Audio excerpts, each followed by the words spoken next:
कक्षपाल की इस परीक्षा है, इससे पहले नोटिफिकेशन जारी हुई थी कि 7 तारीख तक फॉर्म का ये हो जाएगा। उसका जो नोटिफिकेशन उसमें रद्द का नोटिफिकेशन निकाल देता है, रद्द कर दिया जाता है।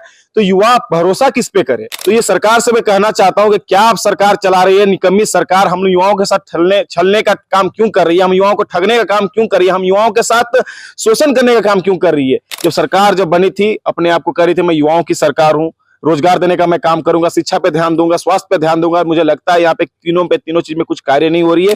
और ये कक्षपाल वाली मैं बात करूं कि इसमें नोटिफिकेशन जारी करने के बाद बच्चों को एक आशा देने के बाद उन्हें निराशा देने का काम कर रहे हैं। और जेएसएससी आयोग एक मंथ पहले नोटिफिकेशन लाई कि कक्षपाल की नियमावली मतलब वैकेंसी आ रही है। 7 तारीख से लड़का लोग जेएसएससी के वेबसाइट पे टकाटक निगाहें रखा हुआ है कि आज वैकेंसी का ओपन पोर्टल खुलेगा, हम वैकेंसी डालेंगे और हम अपेयर होंगे। लेकिन सरकार और आयोग का कोई लेना देना नहीं है। और एक बार नोटिस अपहार कारणों से कक्षपाल की नोटिफिकेशन रद्द की जाती है, एक्सटेंशन दिया गया। 2019 से लेकर 2025 तक के बीच में नहीं हुआ, तो उस बीच में एक भी फॉर्म नहीं आया है। तो सरकार उसमें उम्र में सीमा में छूट दिया जाए। सरकार से और आयोग से आग्रह करते हैं कि उम्र सीमा में भी कक्षपाल की नियुक्ति में छूट दी जाए। नमस्कार, आप देख रहे हैं लाइव लगातार और इस समय मैं मौजूद हूँ रांची विश्वविद्यालय में। हमारे साथ हैं आजसू छात्र संघ के प्रदेश कार्यकारी अध्यक्ष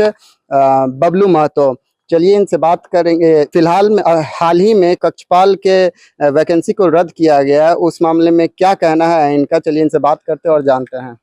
सबसे पहले सभी को झारखंडी जोहार। आपके चैनल के माध्यम से जितने लोग जुड़े हैं सबको झारखंडी जोहार करना चाहते हैं और उन्हें बताना चाहते हैं कि किस तरह से ये झारखंड सरकार जो अपने वादों से मुकर जा रहे हैं, जो अपने वादा किया था उस सबसे हम लोग दगाबाजी करने का जो काम कर रहा है, युवाओं को ठगने का और छलने का जो काम किया जा रहा है, उसके बारे में मैं बताना चाहता हूं कि कक्षपाल की इस परीक्षा है, इससे पहले नोटिफिकेशन जारी हुई थी कि 7 तारीख तक फॉर्म का ये हो जाएगा। लेकिन आज ऐसी हो गई है कि जैसी 7 तारीख तक पहुंचती है उसका जो नोटिफिकेशन उसमें रद्द का नोटिफिकेशन निकाल देता है, रद्द कर दिया जाता है।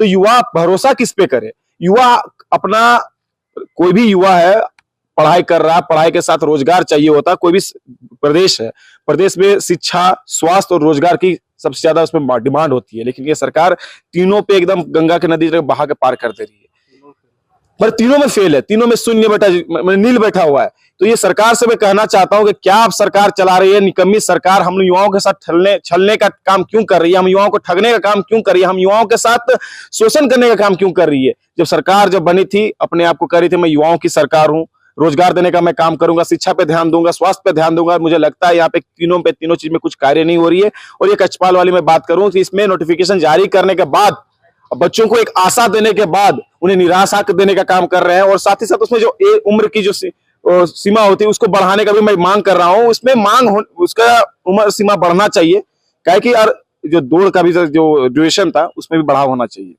अच्छा, जैसे कि जेट का जो फॉर्म निकला था 2024 में, पहला निकला था 2008 में, फिर 16 साल बाद 2024 के मार्च में फॉर्म निकला था, नोटिफिकेशन आया था कि मार्च जून तक एग्जाम हो जाएगा, पर अभी तक उसका फॉर्म भरा ही रहा है। अभी 1 दिसंबर लास्ट डेट कर दिया गया है। तो क्या लगता है परीक्षा होगा या फिर सिर्फ फॉर्म भराते जाएगा? क्या कहना है? देखिए, ये झारखंड सरकार वादे करने में बहुत आगे है, लोगों को ठगने में बहुत आगे है। इन लोगों का ध्यान कभी शिक्षा पे गया ही नहीं, कभी स्वास्थ्य पे गया ही नहीं। शिक्षा की बात मैं इसलिए बार बार लगातार कर रहा हूं क्योंकि शिक्षा पे अभी छात्रवृत्ति की भी पैसा अटका के रखा हुआ है। छात्रवृत्ति का पैसा 2 साल से बच्चों को नहीं दिया। जो 10वीं क्लास में पढ़ने वाले, 11वीं में पढ़ने वाले, पीजी में पढ़ने वाले, यूजी में पढ़ने वाले, जो फार्मेसी बीएड जो कर रहे हैं, सभी के पैसे रखे हुए अपने पास और कहते हैं कि मेरे पास पैसा नहीं है, फंड में पैसा नहीं है, तो उसको शिक्षा में ध्यान है नहीं। इस कारणवश हमको लगता है कि जेट का भी परीक्षा जो होने वाला है उसको भी लगातार ठेलने का काम करेगी। जब आएगा अंतिम समय उस समय बोलेगा नहीं जेट का परीक्षा लेंगे, बाद में अगर जेट का परीक्षा हो भी जाता है तो सीट को बेच देने का काम करेगी। ये सरकार हमेशा से, मैं बार बार कह रहा हूं, हमेशा से यहाँ के युवाओं को ठग रहा है, छल रहा है, दिन भ्रमित करने का काम कर रहा है। क्या कहना है आपका कक्षपाल के वैकेंसी को जो रद्द किया गया है उसको? कक्षपाल की वैकेंसी नोटिफिकेशन 1 मंथ पहले आई।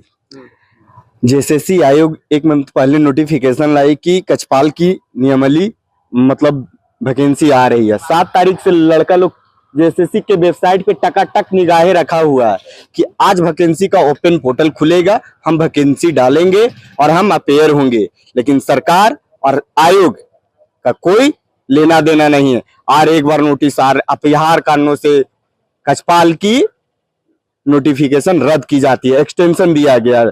तो सरकार के कहीं ना कहीं सोचना पड़ेगा। और सबसे पहले तो आयोग को एक और इसमें ऐड करना होगा कि अगर हम कछपाल की नियुक्ति 2019 से लेकर 2025 तक के बीच में नहीं हुआ, तो उस बीच में एक भी फॉर्म नहीं आया है, तो सरकार उसमें उम्र में सीमा में छूट दिया जाए। आप देखिएगा कि सिपाही का बहाली चाहे कुछ का बहाली 28 साल का होता है। 28 साल सिपाही का वैकेंसी, दरोगा का वैकेंसी 28 साल ओबीसी के लिए है।